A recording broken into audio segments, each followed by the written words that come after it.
नमस्कार दोस्तों, परमा एजुकेशन के यूट्यूब चैनल पे आप सभी दोस्तों का स्वागत करते हैं। आज की जो क्लास यहाँ पे चलने वाली है सीटेट में सीडीपी के सबसे महत्वपूर्ण टॉप प्रश्न चलने वाले हैं। आज जो प्रश्न यहाँ पे रखे गए हैं 30 प्रश्न रखे गए हैं, जो कि एग्जाम की दृष्टि से सबसे महत्वपूर्ण प्रश्न है, जिसमें से आप लोगों का टारगेट 25 प्रश्नों का है। कितने लोगों का आज 25 प्रश्न सही होते हैं। तो बता दें कि जो लोग नए अभी तक हमारे चैनल को सब्सक्राइब नहीं किया तो जल्दी से क्या करिए, परमा एजुकेशन चैनल को सब्सक्राइब करिए, साथ ही बेल आइकन का बटन दबा लें ताकि लाइव आने पर आप लोगों के पास एक नोटिफिकेशन पहुंच जाए। और साथ में क्या करिए, अपने अपने व्हाट्सएप ग्रुपों में एक बार क्या करिए, शेयर कर दीजिए, जल्दी से शेयर कर दीजिए ताकि अधिक से अधिक लोग हमारे चैनल से जुड़ सकें। और जितने लोग देख रहे हैं एक बार लाइक भी कर दीजिए, ठीक है। चैनल को जरा आगे बढ़ाइए क्योंकि आप लोगों के लिए बनाया गया है प्रश्न, सबसे महत्वपूर्ण प्रश्न बनाए गए हैं। तो शुरू करेंगे आज के पहले प्रश्न से। तो सभी लोग क्या करिए, हर एक प्रश्न को समझते हुए चलिएगा, क्योंकि अगर प्रश्न आप लोग समझ लेते हैं तो उत्तर अपने आप मिल जाता है। और खास करके प्राथमिक स्तर पे जो प्रश्न बनते हैं उसे थोड़ा समझने की एक आवश्यकता होती है। तो हम बात करेंगे पहले प्रश्न से। पहला हमारा कह रहा है कि प्राथमिक स्तर पर एक शिक्षक में निम्नलिखित में से किसे सबसे महत्वपूर्ण विशेषता मानना चाहिए। तो पहला कह रहा है कि धैर्य और दृढ़ता, दूसरा कह रहा है कि शिक्षण पद्धतियों और विषयों में ज्ञान की दक्षता, और तीसरा कह रहा है अति मानक भाषा पढ़ाने में दक्षता, और चौथा कह रहा है कि पढ़ाने की उत्सुकता। अगर हम यहाँ पे बात करें अगर प्राथमिक स्तर पे, तो प्राथमिक स्तर पे जो बालक होते हैं वो क्या करते हैं, अलग अलग तरीके से बात करते हैं, क्योंकि वो छोटे होते हैं बालक और ज्यादा ज्यादा उदंग बातें करते हैं, अलग अलग से चंचल होते हैं। तो शिक्षक को वहां पे धैर्य और दृढ़ता बनाए रखनी चाहिए। तो राइट आंसर यहाँ पे किसके साथ जाएगा, हमारे यहाँ पे पहले के साथ जाएगा। अगर दूसरे ऑप्शन पे बात करें तो शिक्षण पद्धतियों और विषयों के ज्ञान की दक्षता होनी चाहिए। कभी भी एक शिक्षक होता है उसे शिक्षण पद्धतियों और विषयों के ज्ञान की दक्षता लेकर ही क्लास में जाता है। तो ये तो ऑप्शन आपका नहीं होगा। अति मानक भाषा पढ़ाने में, देखिए प्राथमिक स्तर पे अति मानक भाषा पढ़ाने में कोई दक्षता हासिल नहीं होना है, क्योंकि बालक के अनुरूप वातावरण के साथ पढ़ाना है। तो ये भी आपका ऑप्शन नहीं है। पढ़ाने की उत्सुकता होनी चाहिए, लेकिन उसके पास क्या होनी चाहिए, धैर्य और दृढ़ता होनी चाहिए कि किस प्रकार से बालक को समझा सके। ज्यादा से ज्यादा प्राथमिक स्तर पर बालक के विवेचनाओं यानी तार्किक सोच को विकसित करना है धैर्य और दृढ़ता के माध्यम से। तो राइट आंसर किसके साथ जाएगा, पहले के साथ जाएगा।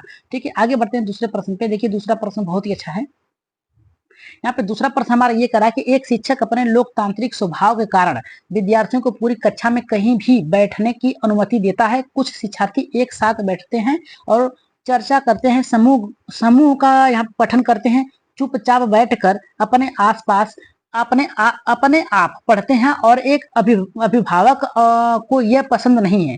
इस स्थिति से निपटने के लिए निम्नलिखित में से कौन सा सबसे अधिक बेहतर यहाँ पे ऑप्शन होगा। तो यहाँ पे देखिए हमारा 4 ऑप्शन है, चारों में से देखते हैं कौन सा सबसे बेहतरीन ऑप्शन है और क्या कह रहा है प्राथमिक स्तर के लिए।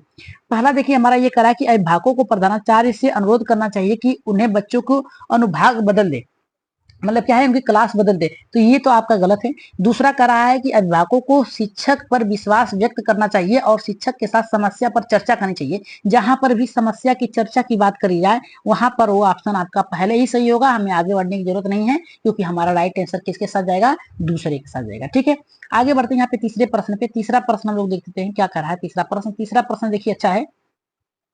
करा कि वह अवस्था जब बच्चा तार्किक रूप से वस्तुओं और घटनाओं के विषय में चिंतन करना प्रारंभ कर देता है, वो अवस्था कौन सी कहलाती है। देखिए प्रारंभ करने की बात किया है, क्या प्रारंभ करने की बात कहा है, चिंतन। ठीक है, तो यहाँ पे करा औपचारिक संक्रियात्मक अवस्था, पूर्व संक्रियात्मक अवस्था, मूर्त संक्रियात्मक अवस्था, संवेदी प्रेरक प्रेरक अवस्था। तो इसमें से राइट आंसर किसके साथ जाएगा। देखिए जब भी बालक चिंतन प्रारंभ करेगा, याद रखिएगा, जब भी चिंतन प्रारंभ करेगा तो मूर्त संक्रियात्मक अवस्था में क्या करेगा, बालक चिंतन को प्रारंभ करेगा। तो जितने लोगों का यहाँ पे तीसरा ऑप्शन आया है एकदम राइट आंसर है, क्योंकि आज 30 प्रश्न है, इसलिए सभी प्रश्नों को फटाफट एकदम क्या करेंगे हम लोग, प्रश्नों को बस देखते ही ऑप्शन को सही करते चलेंगे। तो यहाँ पे देखिए हमारा क्या कह रहा है कि मन का मानचित्र संबंधित है किससे। देखिए मन का मानचित्र यानी मन में हमारी जो जिज्ञासाएं हैं, जो चित्रण बन रहा है, उससे वो किससे संबंधित है। तो कह रहा है कि साहसिक कार्यों और क्रिया योजना से, मन का चित्रण बनाने से, मन की क्रियाशीलता को अनुसंधान करने की, और बोझ समझकर पढ़ाने की तकनीकी से।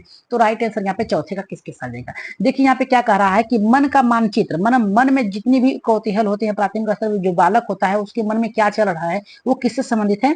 तो यहाँ पे जो राइट आंसर जाएगा हमारा यहाँ पे किससे जाएगा, यहाँ पे तीसरे के साथ जाएगा। मन की क्रियाशीलता यानी क्या क्या सोचता है मन, उसके अनुसंधान से, मतलब कि उसके प्रयोग से। ठीक है, तो राइट आंसर यहाँ पे किसके साथ जाएगा, यहाँ पे हमारा तीसरे के साथ जाएगा। आगे बढ़ते हैं यहाँ पे पांचवें प्रश्न पे।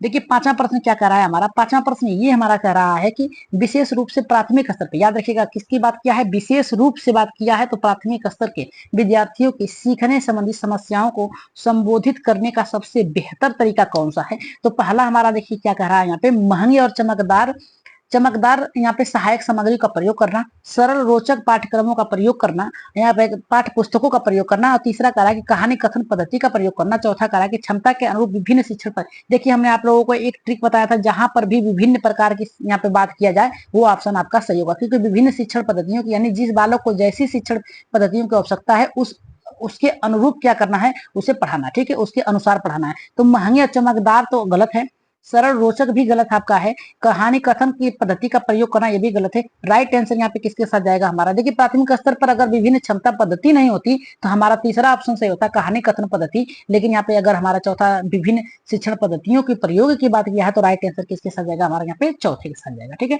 आगे बढ़ते हैं यहाँ पे छठे प्रश्न पे। छठे प्रश्न पे आगे बढ़ते हैं, और जो लोग नए हैं सब्सक्राइब नहीं किया तो सब्सक्राइब भी कर लीजिएगा सभी लोग। ठीक है, यहाँ पे देखिए छठा प्रश्न हमारे यहाँ पे बहुत ही अच्छा है। कह रहा है कि निम्नलिखित में से कौन सा शिक्षा यहाँ पे शिक्षार्थियों में सृजनात्मकता का पोषण करता है, मतलब क्या करता है सृजनात्मकता, मतलब नई नई जिज्ञासाओं को उत्सुकता में लाने के लिए सबसे ज्यादा प्रेरित करता है। तो पहला ऑप्शन हमारा कह रहा है कि प्रत्येक शिक्षार्थी की अंतर्जात प्रतिभाओं का पोषण करने के अवसर उपलब्ध कराना। दूसरा कह रहा है हमारा कि विद्यार्थी जीवन के प्रारंभ से उपलब्धि लक्ष्यों पर बल देना, यहाँ पे बल देने की बात कर रहा है, याद रखिएगा जहां पर भी बल देने की बात किया जाए वो ऑप्शन आपका गलत है। कभी भी किसी बालक को फोर्स आप प्राथमिक स्तर पर नहीं करेंगे, दबाव नहीं डालेंगे, तो ये ऑप्शन आपका गलत है। कुछ कुछ ऐसे टैग वर्ड है जिसे आपको पकड़ के चलना है, जहां पर ना समझ में आए ऐसे टैग वर्ड को पकड़ लिया जाए। याद रखिएगा कभी भी अगर सकारात्मक पूछा है तो नकारात्मक खोजिए, और नकारात्मक पूछा है तो सकारात्मक ऑप्शन में खोजिए। ठीक है, तभी आपका सही जाके सही होगा। तो कह रहा है कि परीक्षा के अच्छे अंकों के लिए विद्यार्थी को कोचिंग, देखिए कोचिंग की बात नहीं कर रहा है, यहाँ पे विद्यालय की बात किया है। ठीक है, यहाँ पे चौथा कह रहा है कि अच्छा शिक्षण व्यवहारिक मूल्यों के लिए विद्यार्थियों का शिक्षण करना, यह भी गलत है। हमारा राइट आंसर किसके साथ जाएगा? पहले के साथ जाएगा। किसके साथ जाएगा? पहला। जितने लोगों का आया एकदम प्रत्येक शिक्षार्थियों की अंतर्जात यानी उनकी जो भावनाएं हैं, जो उसमें जिज्ञासा है, जो वो सीखना चाहते हैं, उसका पोषण करने की अवसर उपलब्ध करना। जहां पर भी अवसर उपलब्ध कराना आए, अवसर की बात किया जाए, वो राइट आंसर होगा आपका। चलिए आगे बढ़ते हैं अपने सातवें प्रश्न। 30 प्रश्न रखे हैं जिसमें से आप लोगों को यहाँ पे 25 प्रश्न सही करने हैं। देखिए ये अवस्थाएं आप लोग अच्छे से स्क्रीनशॉट लीजिए, क्योंकि अवस्थाएं से आप लोगों को एक एक प्रश्न ऑप्शन में मिलेंगे जो कि 1 नंबर का होगा। कह रहा है सातवां, पियाजे के अनुसार निम्नलिखित में से कौन सी अवस्था बच्चे की अमूर्त संख्यात्मक अवस्था के तार्किक चिंतन का आरंभ करते? देखिए वहीं पे हमने आपको बताया था आरंभ करने यानी प्रारंभ करने की बात किया है। तो यहाँ पे कह रहा है कि औपचारिक संक्रियात्मक अवस्था 12 से ऊपर के लिए, संवेदी प्रेरित अवस्था यहाँ पे 0 से 2 वर्ष, पूर्व संक्रियात्मक अवस्था यहाँ पे करा है 2 से 7 वर्ष, और यहाँ पे चौथा करा है कि मूर्त संक्रियात्मक अवस्था 7 से 11। तो राइट आंसर यहाँ पे किसके साथ जाएगा? देखिए यहाँ पे अमूर्त संख्याओं के विषय में तार्किक चिंतन का प्रारंभ करता है। तार्किक चिंतन की वहां पे सोच था, यहाँ पे भी सोच है, लेकिन यहाँ पे क्या कहा है? यहाँ पे संकल्पनाओं की यानी किसी वस्तु के बारे में सोचना, उस पर विचार करना, वहां पे सोचना प्रारंभ कर रहा था। ठीक है, यहाँ पे क्या कर रहा है? किसी वस्तु को देखकर यहाँ पे सोचने की बात कर रहा है। तो राइट आंसर यहाँ पे किसके साथ जाएगा? सातवें का हमारा यहाँ पे औपचारिक संक्रियात्मक अवस्था 12 से ऊपर, यानी बालक जब होता है यहाँ पे किशोरावस्था में चला जाता है तब। ठीक है, चलिए आगे बढ़ते हैं यहाँ पे 8वें प्रश्न पे। 8वां प्रश्न देखिए बहुत अच्छा है। कह रहा है यहाँ पे कि सीखना समृद्ध हो सकता है यदि, यानी सीखना किस प्रकार से सही हो सकता है जब हम क्या करें कक्षा में? कह रहा है कक्षा में अधिक से अधिक शिक्षण सामग्री का प्रयोग करें। याद रखिएगा, कह रहा है कक्षा में अधिक से अधिक शिक्षण सामग्री का प्रयोग करने की बात कर रहा है। दूसरा कह रहा है शिक्षक विभिन्न प्रकार के व्याख्यान और स्पष्टीकरण का प्रयोग करें, और तीसरा कह रहा है कक्षा में यहाँ पे आवधिक परीक्षाओं का अपेक्षा ध्यान दिया जाए, और यहाँ पे चौथा करा है वास्तविक दुनिया से उदाहरण। देखिए वास्तविक जहां पर दिया जाए प्राथमिक स्तर पे वो ऑप्शन आपका सही होगा। यहाँ पे करा वास्तविक दुनिया से उदाहरणों को कक्षा में लाया जाए, जिससे विद्यार्थी एक दूसरे से अंतःक्रिया, देखिए अंतःक्रिया एक दूसरा टैग मिला, अंतःक्रिया के द्वारा शिक्षण प्रक्रिया को यहाँ पे सुगम बनाए। तो राइट आंसर यहाँ पे किसके साथ जाएगा? यहाँ पे चौथे के साथ जाएगा। ये पहला भी आपका सही था, दूसरा भी सही था, ठीक है, तीसरा भी सही था, लेकिन एकदम वास्तविक जहां पर ला दिया उसके परिवेश से जोड़कर पढ़ाने की बात किया जाए, अंतःक्रिया की बात किया, अंतःक्रिया का मतलब 2 बालक आपस में बात करें। ठीक है, यहाँ पे करा है तो राइट आंसर किसके साथ जाएगा? यहाँ पे हमारा चौथे के साथ जाएगा। जितने लोगों का चौथा है 8वें का एकदम राइट आंसर है। आगे बढ़ते हैं यहाँ पे 9वें प्रश्न पे। देखते हैं 9वां प्रश्न हमारे यहाँ पे क्या करा है।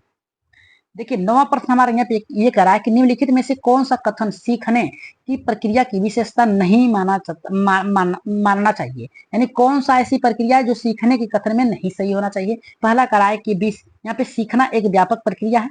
दूसरा यहाँ पे कह रहा है सीखना लक्ष्योन्मुखी प्रक्रिया, ये दोनों ऑप्शन सही है। तीसरा करा कि अनअधिगम की कि सीखने की प्रक्रिया एकदम सही है। यहाँ पे कह रहा है शैक्षणिक संस्थान की एकमात्र ही स्थान है जहां अधिगम, देखिए शैक्षणिक स्थान ही एक ऐसी मात्र स्थान नहीं है जहां पर आप अधिगम सीख सकते हैं। अधिगम कहीं पे भी आप सीख सकते हैं। अधिगम के लिए एक निश्चित निश्चित स्थान होता है, समय होता है। अधिगम आप कहीं भी सीख सकते हैं, ठीक है, घर पे भी सीख सकते हैं, लेकिन एक निश्चित स्थान होना चाहिए। तो राइट आंसर किसके साथ जाएगा हमारा यहाँ पे चौथे के साथ जाएगा, ठीक है। जितने लोगों का चौथा ऑप्शन सही है एकदम राइट आंसर है। यहाँ पे 10वें प्रश्न पे आगे बढ़ते हैं। 10वां प्रश्न देखिए हमारा यहाँ पे क्या कर रहा है कि 5वीं कक्षा के दृष्टिबाधित विद्यार्थी, यहाँ पे देखिए कक्षा 5 का एक विद्यार्थी है जो क्या है दृष्टिबाधित यानी देख नहीं सकता है, उसके लिए क्या करना चाहिए, ठीक है, विद्यार्थी के लिए। तो पहला हमारा कह रहा है कि के माता पिता, दृष्टिबाधित विद्यार्थी के माता पिता और मित्रों द्वारा उसे दैनिक कार्यों को करने में सहायता करनी चाहिए। देखिए दैनिक कार्य की बात किया है, यानी रोजाना के कार्यों में, रोजाना के कार्यों में आप उसका सहभागी नहीं बन सकते हैं, ठीक है, हमेशा आप उसके साथ नहीं रह सकते हैं। दूसरा कह रहा है कि के साथ यानी विद्यार्थी के साथ कक्षा में, देखिए यहाँ पे माता पिता विद्यालय नहीं जा सकते हैं, ठीक है, विद्यार्थी की बात किया है, ठीक, याद रखिएगा यहाँ पे ऑप्शन पकड़िए, आप प्रश्न को पकड़िए। यहाँ पे विद्यार्थी की अगर बात किया है तो यहाँ पे विद्यालय में की बात कर रहा है, ठीक है, कर रहा है यहाँ पे विद्यालय में माता पिता हमेशा नहीं रहेंगे, उसके मित्र हमेशा नहीं रहेंगे, मित्र रहेंगे भी तो कुछ कुछ मित्र रहेंगे, माता पिता विद्यालय में नहीं रहेंगे। दूसरा हमारा कह रहा है के साथ कक्षा में समान रूप से व्यवहार किया जाना चाहिए और श्रव्य सीडी के माध्यम से सहायता उपलब्ध करानी चाहिए। तीसरा कह रहा है कि के साथ कक्षा में विशेष व्यवहार किया, देखिए विशेष हमेशा सभी बालकों को एक नजर से देखना चाहिए, वो भी प्राथमिक स्तर पे। कह रहा है को निचले स्तर के कार्य में छूट मिलनी चाहिए। तो यहाँ पे राइट आंसर क्या है, तो यहाँ पे देखिए 9वें का जो राइट आंसर किसके साथ जाएगा, दृष्टिबाधित बालक के विद्यार्थी के साथ बात किया है, को निचले स्तर के कार्य में छूट मिलनी चाहिए, एकदम सही है। राइट आंसर किसके साथ जाएगा हमारे यहाँ पे चौथे के साथ जाएगा। चलिए आगे बढ़ते हैं। यहाँ पे 11वें प्रश्न पे 11वां प्रश्न देखते हैं क्या कह रहा है। 11वां प्रश्न ये हमारा कह रहा है कि निम्नलिखित में से कौन सा बच्चे की सामाजिक मनोवैज्ञानिक आवश्यकताओं के संबंध में नहीं है। नहीं की बात किया है, ठीक है, कह रहा है कि संवेगात्मक सुरक्षा की आवश्यकता। दूसरा कह रहा है शरीर में अपचित पदार्थों का नियमित रूप से बाहर आना। तीसरा कह रहा है कि सानिध्य की आवश्यकता। चौथा कह रहा है कि सामाजिक अनुमोदन तथा सहायता प्रदान करना। तो राइट आंसर यहाँ पे क्या है, देखिए इसका बहुत ही अच्छा संबंध मनोवैज्ञानिक सामाजिक आवश्यकताओं की बात किया है। यहाँ पे शारीरिक अपचित पदार्थों का नियमित रूप से बाहर आना, यही क्या है आपकी सामाजिक मनोवैज्ञानिक आवश्यकताओं के संबंध में नहीं। तो राइट आंसर किसके साथ जाएगा, दूसरे के साथ जाएगा। आगे बढ़ते हैं यहाँ पे 12वें प्रश्न पे देखते हैं 12वां प्रश्न कितने लोगों का सही होता है, क्योंकि ये बहुत ही अच्छा प्रश्न है। वो कौन सा स्थान है जहां बच्चे के संज्ञानात्मक विकास को सबसे बेहतर तरीके से परिभाषित किया जा सकता है। विद्यालय और कक्षा का वातावरण, करा के सभागार, घर, खेल का मैदान। तो राइट आंसर यहाँ पे 12वें का क्या जाएगा। देखिए अगर हम बात करें यहाँ पे सभागार, सभागार का मतलब होता है जहां पंचायत होता है, तो ये तो ऑप्शन गलत है। घर पर सभी बातें आप नहीं सीख सकते हैं, ठीक है, घर पर आप सभी बातें नहीं सीख सकते हैं, इसलिए ये भी ऑप्शन आपका गलत है। और दूसरा करा, चौथा हमारा करा खेल का मैदान, खेल के मैदान में केवल शारीरिक गतिविधियां हो सकती हैं, आप वहां पे संज्ञानात्मक विकास नहीं हो सकता आपका। तो राइट आंसर किसके साथ जाएगा यहाँ पे हमारा, किसके साथ जाएगा राइट आंसर यहाँ पे पहले के साथ जाएगा, ठीक है। राइट आंसर कौन सा होगा, पहला, विद्यालय और पर्यावरण का यहाँ पे कक्षा का वातावरण। कक्षा का वातावरण जितना बेहतर रहेगा, जितना शांत मुक्त रहेगा, जितना अंतर क्रिया होगा, जितना परस्पर अवसर दिया जाएगा, उतना ही अच्छी तरीके से बालक सीख सकता है, ठीक है। आगे बढ़ते हैं यहाँ पे 13वें प्रश्न पे। 13वां प्रश्न देखते हैं क्या कह रहा है। कह रहा है कि को डैश को एक अभिप्रेरित शिक्षण का संकेत माना जाता है। अभिप्रेरित यानी क्या करना, बालक अगर किसी चीज के लिए उब जाता है या फिर कोई भी हो उब जाता है तो उसे अभिप्रेरित यानी उसको किसी के और के माध्यम से क्या करना चाहिए, जिज्ञासा उत्पन्न कराने के संकेत माना जाता है। कौन सा है, पहला करा शिक्षक द्वारा दिया गया उपचारात्मक कार्य। दूसरा करा कि विद्यार्थियों द्वारा प्रश्न पूछना। तीसरा करा कि कक्षा में एकदम खामोशी। और चौथा करा है कि कक्षा में एकदम क्या करना, उपस्थिति। तो राइट आंसर यहाँ पे 13वें का कौन सा जाएगा। देखिए अगर हम बात करें यहाँ पे करा अभिप्रेरित करने की बात कर रहा है तो शिक्षक द्वारा दिया गया उपचारात्मक कार्य जो होगा निदानात्मक कार्य के बाद होता है उपचारात्मक, ठीक है। यहाँ पे कह रहा है कि दूसरा विद्यार्थियों द्वारा प्रश्न पूछना, विद्यार्थियों द्वारा प्रश्न पूछना ये अभिप्रेरित शिक्षण के संकेत माना जाता है। तो राइट आंसर किसके साथ जाएगा, यहाँ पे हमारा दूसरे के साथ जाएगा, ठीक है। कक्षा में एकदम खामोशी भी नहीं रहनी चाहिए। यहाँ पे कह रहा है हमारा यहाँ पे 14वां प्रश्न, निम्नलिखित में से कौन सा बुद्धिमान बच्चे का लक्षण नहीं है। बुद्धिमान बच्चा, जो बुद्धिमान बच्चा है उसका क्या लक्षण है।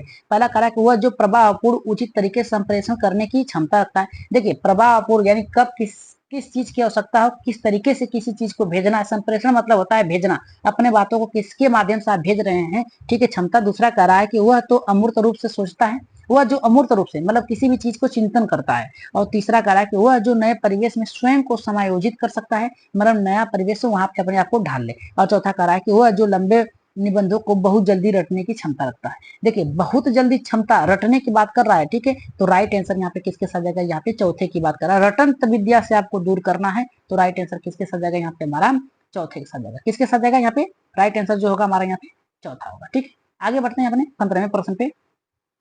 30 प्रश्न रखे गए हैं, अभी 15 प्रश्न हुए हैं, 15 प्रश्न अभी और भी बचे हैं आप लोगों के लिए। कहा कि बच्चे के बारे में अपनी समझ का सृजन करते हैं, इसका श्रेय किसको जाता है, पॉलाव, स्किनर को, कोहलबर्ग को और जिन पियाजे को। देखिए यहाँ पे याद रखिएगा, अपने ही बच्चों को प्रयोग किया था, किसने किया था, जिन पियाजे ने किया था। तो राइट आंसर किसके साथ जाएगा, यहाँ पे हमारा, यहाँ पे अपने पत्नी के साथ मिलकर अपने तीनों बच्चों पे क्या किया था, यहाँ पे जिन पियाजे ने प्रयोग किया था। बालक की संज्ञानात्मक विकास और बौद्धिक विकास और शारीरिक विकास किस प्रकार से होता है, इसकी जांच की थी। तो राइट आंसर यहाँ पे यहाँ प्रयोग किया था, खोज किया था, जो भी कहा जाए, ये जिन पियाजे जी ने कहा था। ठीक है, तो आगे बढ़ते हैं यहाँ पे 16वें प्रश्न पे।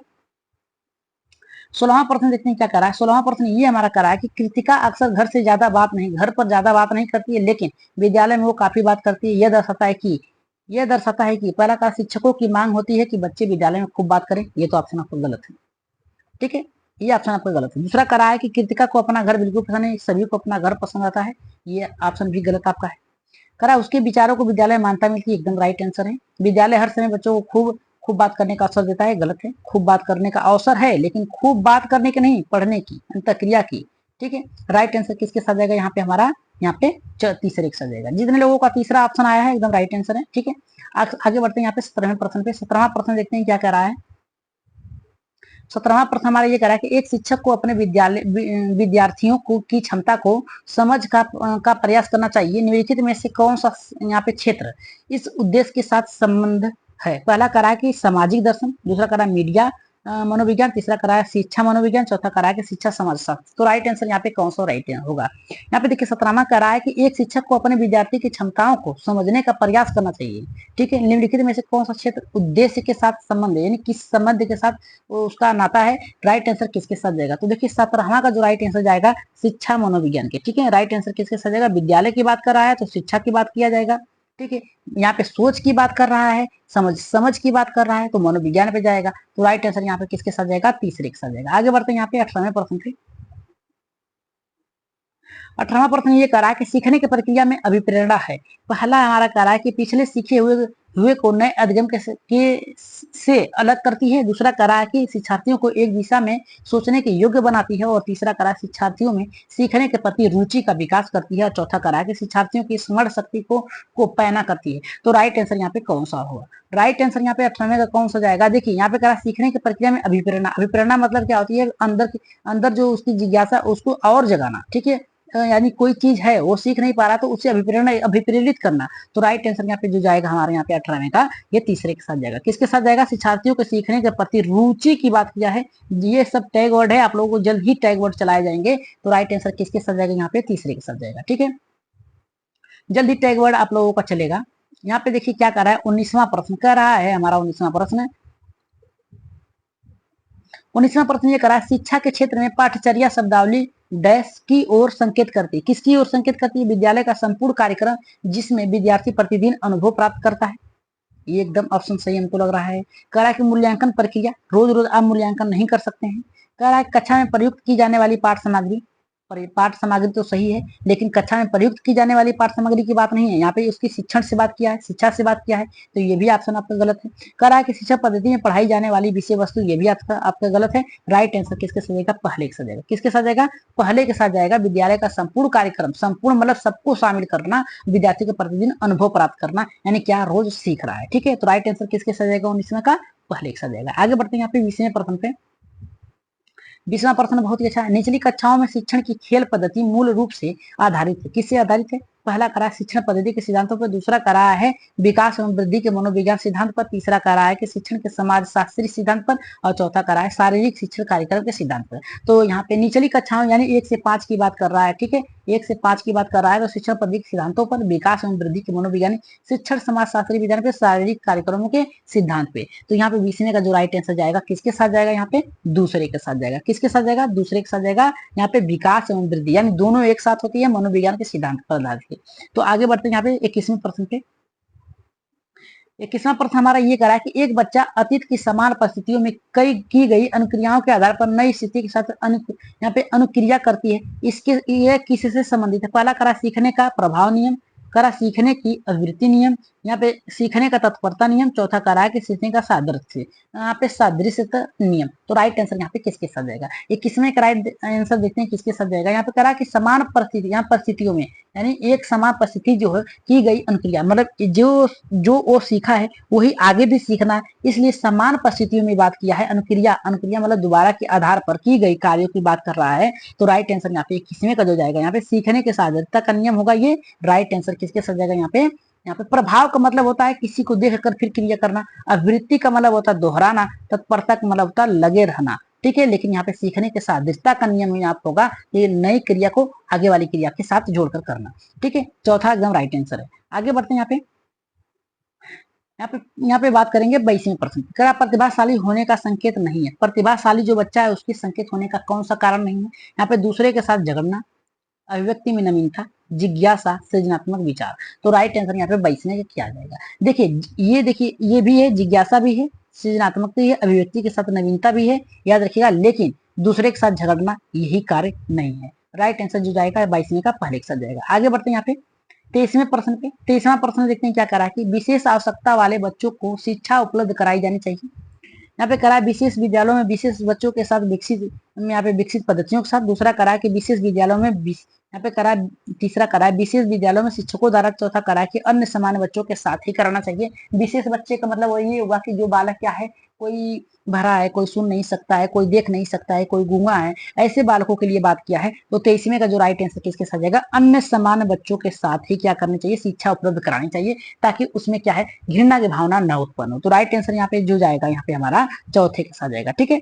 आगे बढ़ते हैं यहाँ पे 24वें प्रश्न पे। देखते हैं 24वां प्रश्न यहाँ पे क्या कह रहा है। 24वां प्रश्न ये कह रहा है कि आकलन को उपयोगी और रोचक प्रक्रिया बनाने के लिए डैश के प्रति संकेत होना चाहिए। दूसरा करा है कि संकेत नहीं सचेत होना चाहिए। पहला करा है विद्यार्थियों को बुद्धिमान या औसत शिक्षार्थियों को उपलब्ध कराना। दूसरा करा है कि शैक्षणिक और शैक्षणिक क्षेत्रों में विद्यार्थियों के सीखने के बारे में जानकारी प्राप्त करने के लिए विविध तरीकों की, देखिए विविध तरीकों की बात कर दिया है, ठीक है, विविध तरीकों की बात कर दिया है, तरीकों का प्रयोग करना, ये ऑप्शन हमको सही लग रहा है। लेकिन तीसरा प्रश्न देख लेते हैं क्या कर रहा है। प्रतिपुष्ट फीडबैक देने के लिए तकनीकी का प्रयोग, देखिए फीडबैक नहीं, यहाँ पे तकनीक का नहीं, जो शिक्षण पद्धतियां उसका प्रयोग करना चाहिए। अलग अलग विद्यार्थियों की तुलना भी नहीं करना चाहिए। तो पहला भी नहीं सही है। राइट आंसर किसके साथ जाएगा? यहाँ पे हमारा दूसरे के साथ जाएगा। किसके साथ जाएगा? दूसरा ऑप्शन आपका एकदम राइट आंसर है, ठीक है। आगे बढ़ते हैं यहाँ पे 25वें प्रश्न पे। देखिए ये प्रश्न भी पूछता है, हमेशा पूछता है ये प्रश्न। यहाँ से आप लोगों को कम से कम दो नंबर मिलते हैं, ठीक है। यहाँ पे अधिगम अक्षमता से आप लोगों को कम से कम 2 नंबर मिलते हैं। कितने नंबर मिलते हैं? 2 नंबर सी टेट में मिलते हैं, ठीक है, याद रखिएगा। सी टेट में आप लोगों को इस बार भी 2024 एग्जाम में आप लोगों को मिलेगा, ठीक है। यहाँ पे 25वां करा है डिसलेक्सिया किससे संबंधित है? पहला करा है कि गणितीय, पठन, व्यवहारिक संबंधित, मानसिक प्रक्रिया, ठीक है। मानसिक प्रक्रिया डिस्थीमिया हो जाएगा, याद रखिएगा, डिस्थीमिया हो जाएगी। अब पठन विकार की बात किया है, गणितीय डिसकैलकुलिया हो जाएगी। यहाँ पे डिसलेक्सिया की बात किया है, ठीक है, याद रखिएगा, डिसलेक्सिया की बात किया है तो पठन विकार से जाएगा। किसके साथ जाएगा? यहाँ पे दूसरे के साथ जाएगा, ठीक है। आगे बढ़ते हैं यहाँ पे 26वें प्रश्न। 26वां प्रश्न हमारा ये कह रहा है कि बच्चों के सीखने की प्रक्रिया में माता पिता को डैश भूमिका निभानी चाहिए। अग्नोन्मुखी, सहानुभूतिपूर्ण, तटस्थ और कह रहा है कि नकारात्मक। तो राइट आंसर यहाँ पे 26वें का क्या जाएगा? देखिए सहानुभूति भी कभी भी किसी बच्चे के साथ नहीं, नकारात्मक भी नहीं, तटस्थ मतलब एक ही बात पे रुके रहना ये भी नहीं होना चाहिए। अग्रोन्मुखी यानी किस प्रकार से बालक सीखना चाहिए? हमेशा क्या करना चाहिए? तत्पर रहना चाहिए। तो राइट आंसर यहाँ पे क्या कर रहा है हमारा? यहाँ पे पहला सही होगा, ठीक है। आगे बढ़ते हैं 27वें प्रश्न पे। 27वां प्रश्न हमारा ये देखिए क्या कर रहा है कि विकास कभी न समाप्त होने वाली प्रक्रिया है, यह विचार किससे संबंधित है? पहला करा निरंतरता का सिद्धांत, एकीकरण का सिद्धांत, अंतःक्रिया का सिद्धांत, अंतर संबंध का सिद्धांत। तो राइट आंसर यहाँ पे किसके साथ जाएगा? जल्दी से कमेंट करिए कि इसका राइट आंसर 27वें का किसके साथ जाएगा। देखिए निरंतरता का मतलब होता है चलते रहना, हमेशा, लगातार। क्या होता है? 1 मिनट, लगातार होगा। इसलिए क्या होगा? इसका मतलब होता है लगातार। एकीकरण का मतलब एक ही पर चलते रहना। अंत क्रिया एक दूसरे से सहभागिता के द्वारा, और यहाँ पे कह अंत संबंध यानी क्या है, एक दूसरे से संबंध होना और इसके साथ सीखना। तो राइट आंसर यहाँ पे जो जाएगा हमारा, यहाँ पे देखिए निरंतरता का सिद्धांत, यानी समाप्त न होने वाली है, तो इसका मतलब है लगातार वो चलती जा रही है। ठीक है, तो राइट आंसर किसके साथ जाएगा, यहाँ पे 27वें का पहला होगा। आगे बढ़ते हैं यहाँ पे 28वें प्रश्न पे। 28वां प्रश्न देखिए हमारा क्या करा, सीखने के अंतर्दृष्टि सिद्धांत को किसने बढ़ावा दिया है। पहला करा कि पावलोव ने, वाइगोस्की ने, जीन पियाजे ने, ले यहाँ पे गेस्टवाल सिद्धांतवादी ने। तो राइट आंसर यहाँ पे 28वें का क्या जाएगा, एकदम सही ऑप्शन आपका सही होगा, गेस्टवाल के साथ जाएगा। ठीक है, आगे बढ़ते हैं 29वें प्रश्न पे। 29वां प्रश्न देखते हैं क्या कह रहा है। करा कि निम्नलिखित में से किस अवस्था में बच्चे अपनी समवयस्कों के समूह के सक्रिय सदस्य बन जाते हैं। मतलब किस अवस्था में बालक जो होता है अपने हम मित्रों के साथ क्या करता है, सक्रिय भागीदारता होता है। तो पहला करा कि प्रौढ़ावस्था, पूर्व बाल्यावस्था, बाल्यावस्था, किशोरावस्था। देखिए बहुत ही अच्छा प्रश्न ये है, किसके साथ जाएगा, यहाँ पे किशोरों के साथ जाएगा। ठीक है, किशोरावस्था में बालक समूह में रहना प्रारंभ कर देता है। ठीक है, तो 30वें प्रश्न पे और अंतिम प्रश्न पे आगे बढ़ते हैं। इसका आंसर आप लोग कहाँ देंगे, कमेंट बॉक्स में देंगे। तो हम बस प्रश्न पढ़ रहे हैं, आप लोगों को उत्तर जो है कमेंट बॉक्स में देना। बच्चों के बौद्धिक विकास की 4 विशिष्ट अवस्थाओं की पहचान की गई, किसके द्वारा की गई, एरिक्सन के द्वारा की गई, स्किनर के द्वारा की गई, पियाजे के द्वारा की गई, कोहलबर्ग के द्वारा की गई। तो यहाँ पे राइट आंसर किसके साथ जाएगा, आप लोग कहाँ देंगे इसका जवाब, कमेंट बॉक्स में देंगे। कहाँ देंगे, कमेंट बॉक्स में इसका जवाब देंगे, और सभी को सही सही इसका जवाब देना है। और अगली क्लास में आप लोगों के नाम भी बताए जाएंगे कि कितने लोगों का सही हुआ है। ठीक है, तो 30वें का राइट आंसर किसका, कौन सा सही होगा। और बता दें